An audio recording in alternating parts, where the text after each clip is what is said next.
எல்லாருமே தெரிஞ்சுக்க வேண்டிய ஒரு கதை. கடலும் நண்டும் அப்படின்னு அந்த கதைக்கு பேர். கடலும் நண்டும் ஃப்ரெண்ட்ஸாக இருக்கிறாங்க. அது எப்படி மேடம் கடலும் நண்டும் ஃப்ரெண்ட்ஸாக இருப்பாங்க அப்படின்னா, ஃப்ரெண்ட்ஷிப்பில் எல்லாமே சாத்தியம்தான். 2 பேரும் ஃப்ரெண்ட்ஸ். டெய்லி இந்த நண்டு அங்கே ஊர் உலகம்லாம் சுற்றிட்டு சாயந்தரமாக கடல்கிட்ட வந்து பேசும். இப்படியெல்லாம் வந்து ஒவ்வொன்றையும் அது சொல்லிக்கிட்டே இருக்கும். கடல் ரொம்ப ஆச்சரியமாக கேட்டுட்ருக்கும். அப்படியா ஏதோ நீ எனக்கு ஃப்ரெண்டாக இருக்கிறதுனால இந்த உலகத்தில் நடக்கிறதெல்லாம் நான் தெரிஞ்சுக்கிறேன்ப்பா, ரொம்ப தேங்க்ஸ்ப்பா அப்படின்னு 2 பேரும் நல்லா மனமொத்த நண்பர்களாக இருக்கிறாங்க. ஆனால் இந்த நண்டுக்கு ஒரு குணம் என்னென்னா, அந்த கடற்கரையில் அது நடந்து வரும்ல, நடக்கும்போது அந்த கடற்கரையில் அதோடைய சுவடு பதியும். அது பார்க்குறதுக்கு நட்சத்திரம் மாதிரி அழகாக இருக்கும். அதனால் அதை நின்று அதை ரசிச்சுக்கிட்டே வரும்.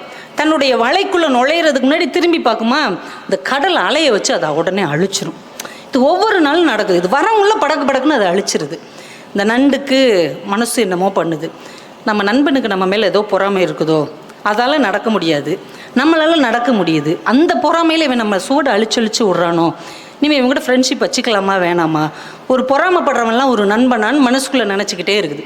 இன்னொரு நாளைக்கு இதே மாதிரி பேசிட்டு வருது, வேகமாக அதை அழிச்சிருச்சு. இது வலையில் நின்று முறைச்சி பார்த்துக்கிட்டே இருக்குது. இன்னொரு நண்டு அந்த வழியாகவே போகுது.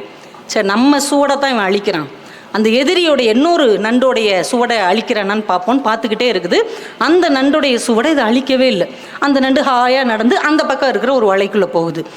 இதுக்கு செம்ம காண்டாயிருச்சு. உண்மையிலேயே இவன் நம்ம மேலே மட்டும்தான் பொறாமப்படுறான் அப்படின்னு நினச்சிக்கிட்டு இருக்கும் போதே அந்த வழியாக ஒரு நரி வருது. இந்த நண்டு நடந்து போன அந்த சுவடு இருக்கு இல்லையா, அதை அப்படியே ஃபாலோ பண்ணிக்கிட்டு போய் வலையில் இருக்கிற நண்டை கபக்குன்னு பிடிச்சி தின்றுச்சு. இப்போ தான் இந்த நண்டுக்கு ஒரு விஷயம் புரிஞ்சது. தன்னுடைய நண்பன் தன் சுவடுகளை அழிக்கவில்லை, தன்னுடைய வாழ்க்கையை காப்பாற்றி இருக்கிறான் என்ற உண்மை புரிந்தது. உடனே ஓடி வந்து மறுபடியும் அந்த கடற்கரையில் எழுதுச்சு, முன்பே காப்பான் அன்பே நட்பு. என்ன வார்த்தை?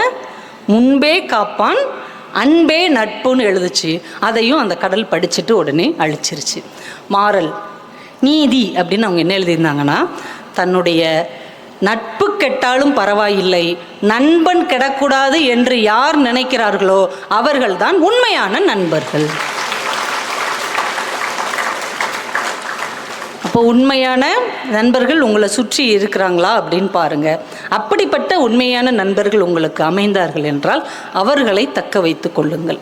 ஏன்னா நம்ம வாழ்க்கையில் ரொம்ப தடுக்கி விழுகிற இடம் இந்த நட்பாகத்தான் இருக்கும். இந்த நட்பு நல்ல விதமாக அமைஞ்சிச்சுன்னா நீங்கள் வாழ்க்கையில் வேறு உயரங்களுக்கு நீங்கள் போக முடியும். அதே நட்பு கொஞ்சம் ஏறுக்கு மாறாக அமைந்து விட்டால் நம்ம எங்கே போய் நிற்போம் அப்படிங்கிறதே நமக்கு தெரியாது. ஆனால் நல்ல நட்பை இந்த 4 வருஷம் நல்லா ஸ்ட்ராங்காக பிடிச்சிக்கோங்க. இப்போ உங்கள் அம்மா அப்பாவே வர்றாங்க, நீங்கள் ஒரு பையனை கூப்பிட்டு மா வந்தாம்மா என் ஃப்ரெண்டு அப்படின்னு சொல்லும் போது கம்பீரமாக இருக்குமா இருக்காதா?